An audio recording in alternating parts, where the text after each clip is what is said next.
Hey everybody, Steven here, and today I'm reviewing a chair from Muxibossy. For the structure of the video, I'm going to cover the dimensions first, then I'll talk about the build process, and then I'll get into what I like, potentially don't like, and the gray area before wrapping the video up. With that being said, let's get into the dimensions.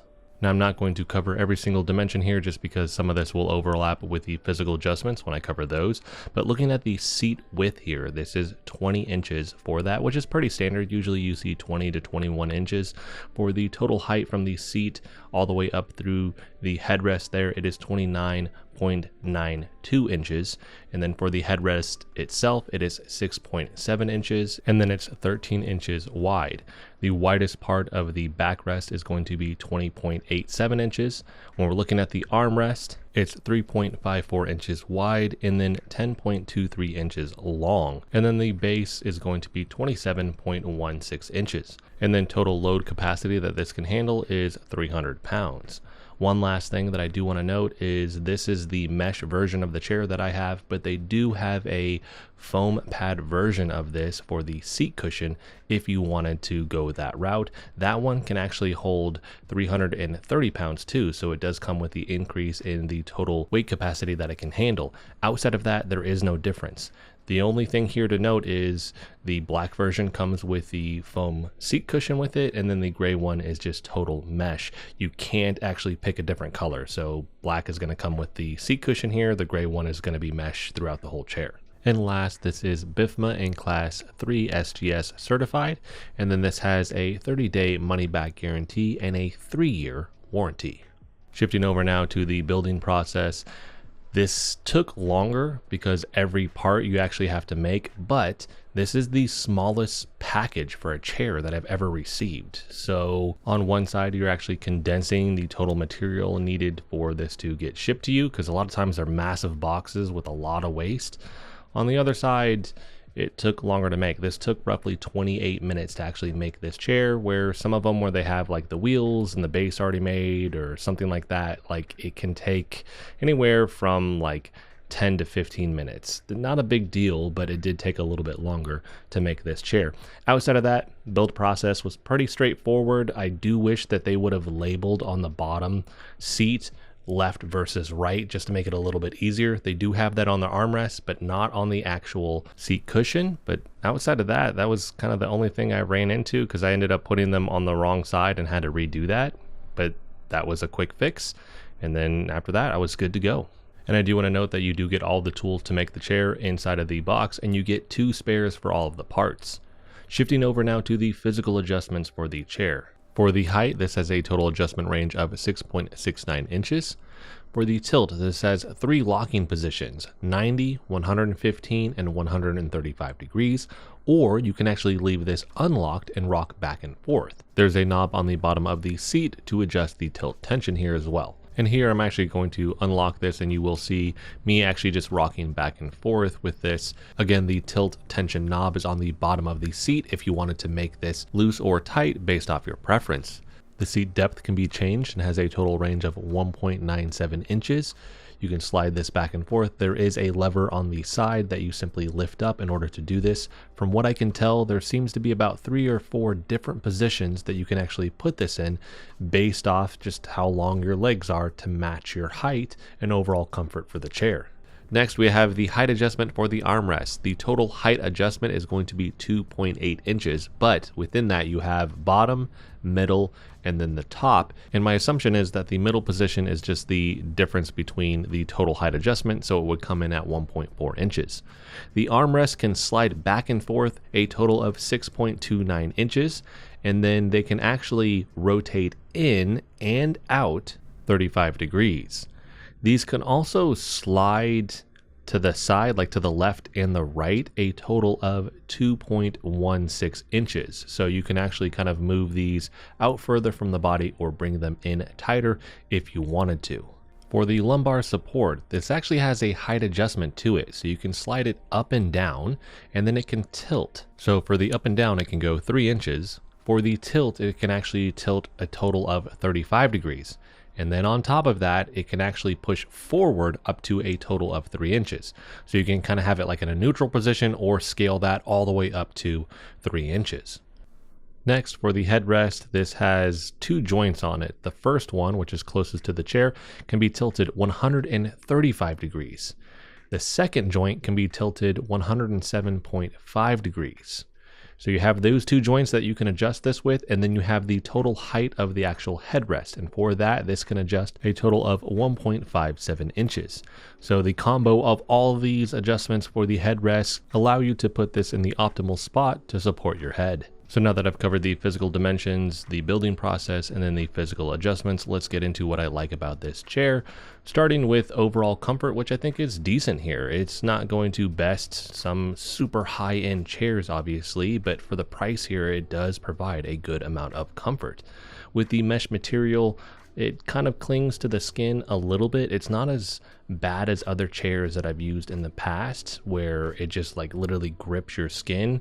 I think with this one, they've kind of changed it so they're using some regular fabric with kind of the fabric that they're using to actually weave it together that just doesn't pull quite as much on the skin, which I really like and appreciate here.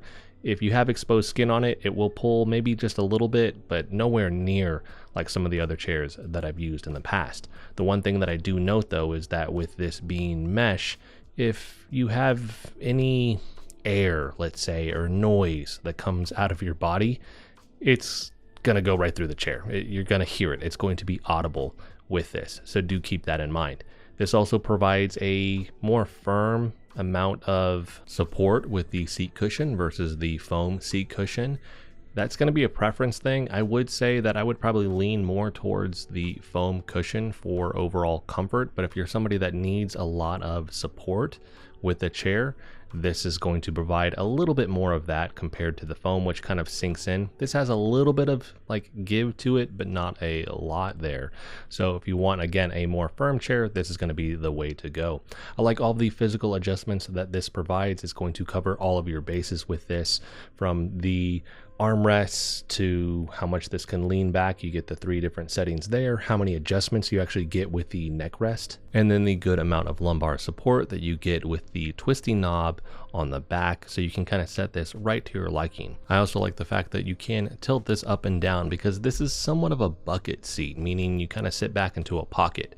But if you adjust this, you can actually kind of alleviate that. So if you don't like bucket seats and you start to use this, keep in mind, if you tilt this down and then actually adjust the pad so it kind of pushes forward more into the chair, you can alleviate that quite a bit here, along with the fact that you can adjust the height of that pad also. You can also adjust the position of the seat itself, so you can slide it forwards or backwards depending on your need to actually diminish that bucket seat quite a bit here. In regards to the foam version of the chair, my assumption is it's probably the same, maybe a little bit different, just because that foam pad is probably going to have a little bit more height to it, so that is also something to consider. And then I do like the overall aesthetics here. It definitely has a look where you could use this at home, you could use it at the office, it could be a gaming chair. It kind of fits multiple scenarios with its overall look, because it's not extremely busy or anything like that. It definitely has a very nice sleek look to it. And then last, the overall comfort here is pretty good for longer play sessions. So I'm using this at home